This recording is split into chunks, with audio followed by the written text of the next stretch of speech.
buenas noches. Quisiera invitar al señor Pedro García, por favor, adelante, Pedro. Vale, muchas gracias por esta oportunidad de conversar con ustedes sobre este tema que nos concierne a todos en América Latina, en los países andinos, y desde hace poco tiempo de nuevo también otra vez en Europa y desde otras latitudes. Gracias, Gisela, por esta invitación a discutir con ustedes sobre el fascismo contra el fascismo. Miren, quizás el primer punto que yo quisiera abordar es leer rápidamente cómo define esta ley que fue aprobada en primera instancia el 24 de marzo de este año.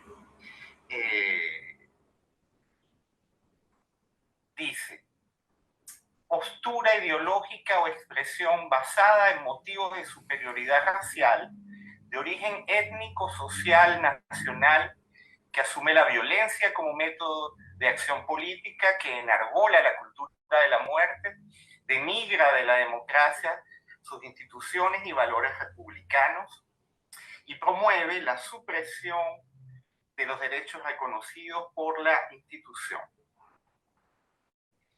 Entonces, si partimos de esa definición, de esa ley que tiene 30 artículos, los medios de comunicación se han ocupado sobre todo en comentar los artículos, digamos, más escandalosos. Elizabeth seguramente más tarde va a concentrarse en un artículo que poca gente ha visto, el número 8, y que es fundamental.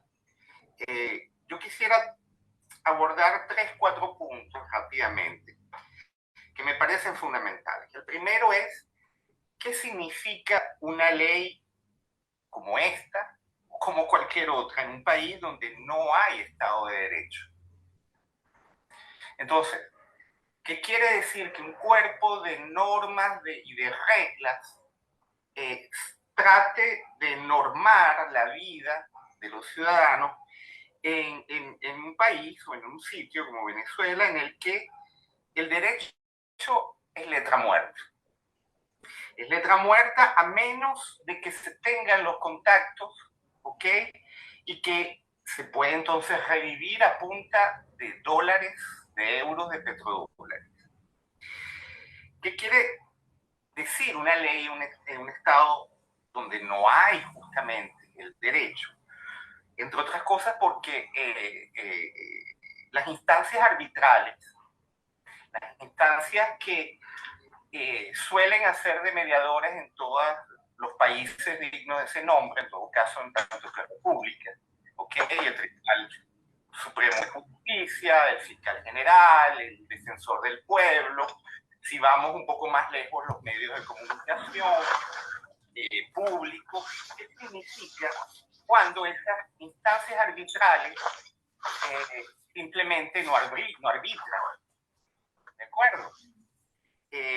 Yo creo que esa es una primera pregunta que me gustaría sobre la que pudiéramos discutir y avanzar a partir de nuestras referencias en Bolivia y en América Latina. Luego, eso me lleva a la segunda pregunta. ¿Qué implica una ley que estipula y castiga cosas que ya están sancionadas y que ya son castigadas? Porque esta ley del 2024, que como acabamos de decir, define las cosas fundamentales a partir de una superioridad racial que asume la violencia como método.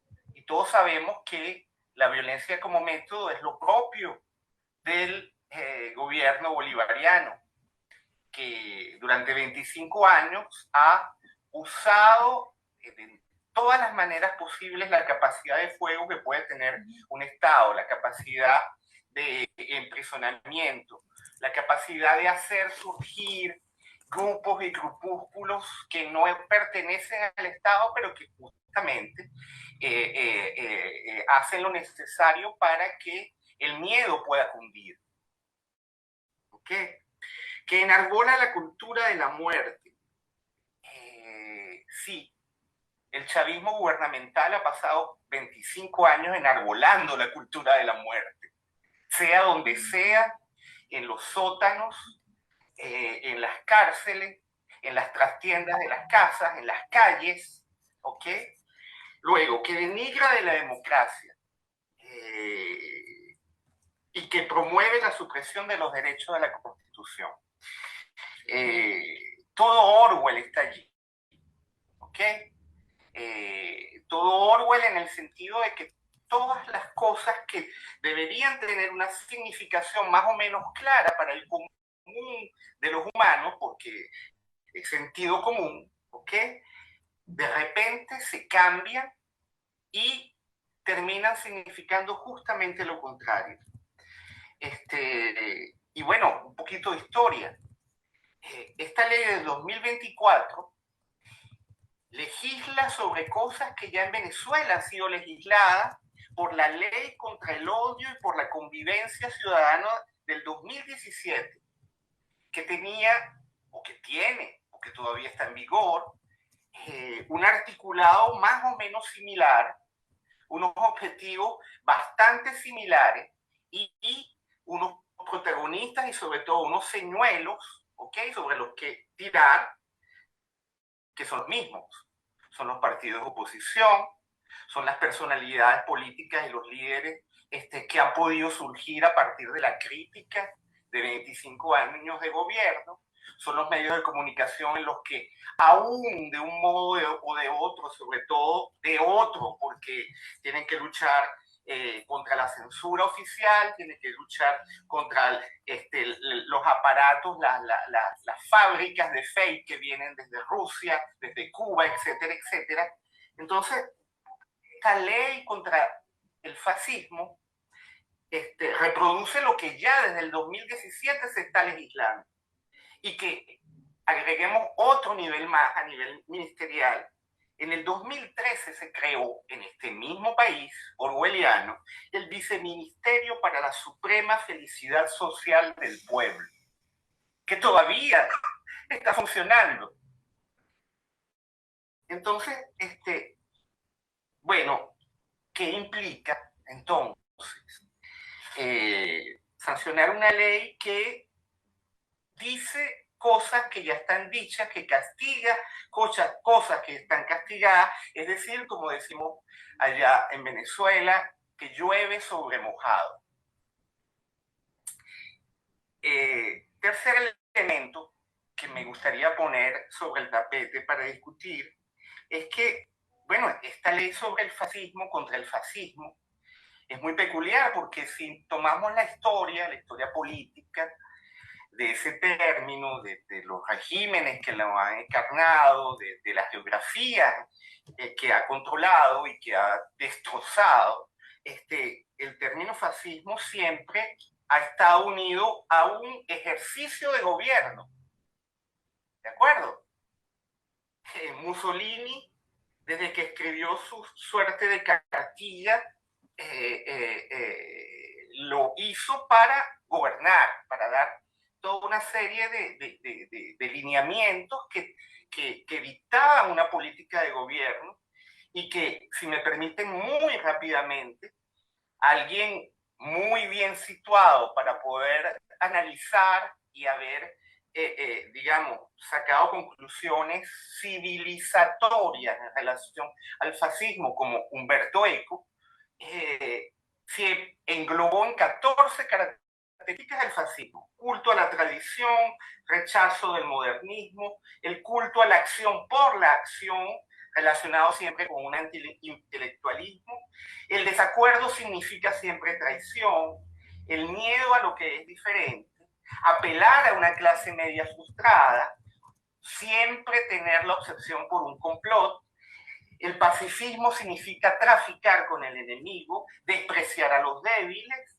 Todo el mundo es educado para convertirse en héroe, lo cual lleva a abrazar un culto a la muerte.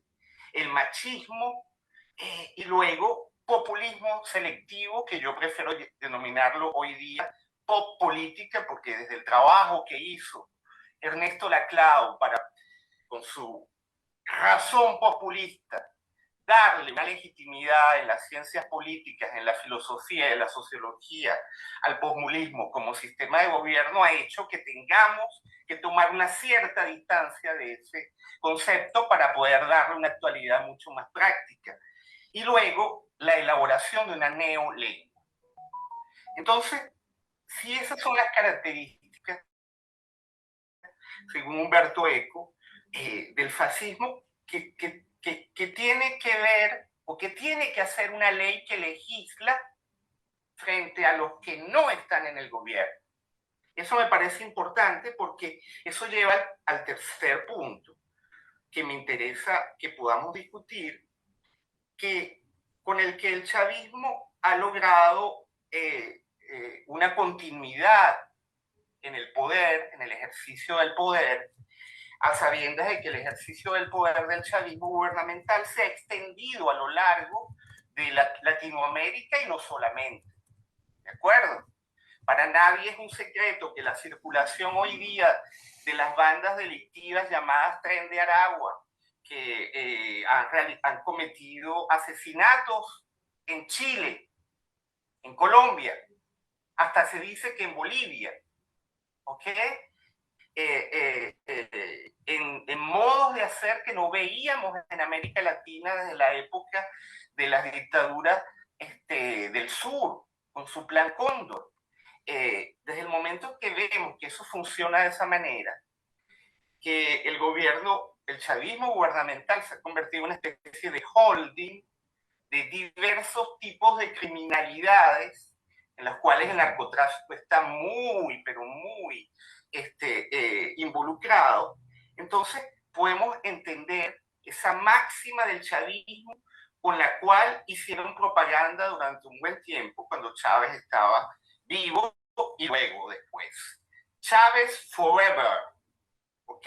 Entonces, Chávez forever, ¿a dónde nos lleva si no es a continuar a enarbolar la perpetuidad como horizonte? Eso es un tema fundamental, no solo del chavismo, sino es un desafío que los diversos países o imperialismos con sus satélites, ¿ok? Putin en Rusia, la China de Xi Jinping, el Irán con los ayatolá y sus satélites, Bashar al-Assad en Siria, los Houthis o el Hamas o los movimientos guerrilleros de Colombia que están metidos en Venezuela ejerciendo incluso posiciones de gobierno. Entonces, esa perpetuidad como horizonte es fundamental porque siempre tienen que hacer frente a las democracias con gobiernos que circulan, hay alternancia, cada 4, 5 o 6 años cambian, mientras que al frente tenemos los mismos gobernantes, o en todo caso las mismas mafias gobernantes, desde hace 10, 15, 25 años en el caso de Venezuela, más de 60 en el caso de Cuba, Ortega, ¿desde hace cuánto? Entonces, cuarto y penúltimo elemento, me dijiste, ya estoy en los 8 minutos, creo, ¿qué significa triunfar? Me parece que eso es algo, es una pregunta que ahora que vienen de nuevo elecciones en Venezuela el 28 de julio, en las que por primera vez pareciera que la alianza opositora, con el apoyo de antiguos incondicionales de Chávez como Lula, que durante sus 2 primeros gobiernos siempre ungía la mano para ponérsela a Chávez y legitimarlo en relación a todo el mundo. Luego de la visita de Macron, y con Macron al lado, casi como un gendarme, por primera vez toma distancia y dice, hey, hay una unidad, la oposición, está ocurriendo algo fundamental e increíble. Tienen un candidato y se han aglutinado en función de ese candidato. Ustedes no estarán sin conocer que ese candidato, Edmundo González Urrutia, es el candidato que quedó después de la racia, después del lavado, después de las múltiples triquiñuelas electorales que hicieron que la candidata que ganó las elecciones primarias, María Corina Machado, fuese inhabilitada. Y que luego la sustituta que ella nombró, una profesora de filosofía tocaya de ella, Corina, también, no se le permitió inscribirse. Entonces, este candidato que era provisional en ese país portátil que es Venezuela, para tomar el título de un libro de Adriano González León de la época de los 70, fundamental. En ese país portátil es un candidato provisional que se vuelve el único posible para que quizás, probablemente, y con el ansia y el espíritu, el deseo y la esperanza de muchos, signifique que a partir del 28 de julio, quizás en Venezuela va a volver a tener sentido la palabra democracia. Entonces, estamos, queridos amigos, frente a algo con esta ley contra el fascismo, que no es sino otra cosa que un reto a la civilización. Es un verdadero reto a la civilización porque yo creo que lo que está viviendo Venezuela no lo vive solamente Venezuela. Yo creo que ustedes en Bolivia tienen que hacer con actores políticos, con modos de hacer y de actuar y de trampear, que han aprendido mucho de la manera como se han hecho las cosas en Venezuela durante 25 años. Han aprovechado enormes cantidades de petrodólares en financiamiento. Y ustedes no son los únicos. Y hoy día lo que está en juego, justamente, y por eso en ello termino, por eso es que yo lo llamo un reto a la civilización, es que no podemos seguir dejando que desde nuestros gobiernos republicanos se genere precisamente las crisis.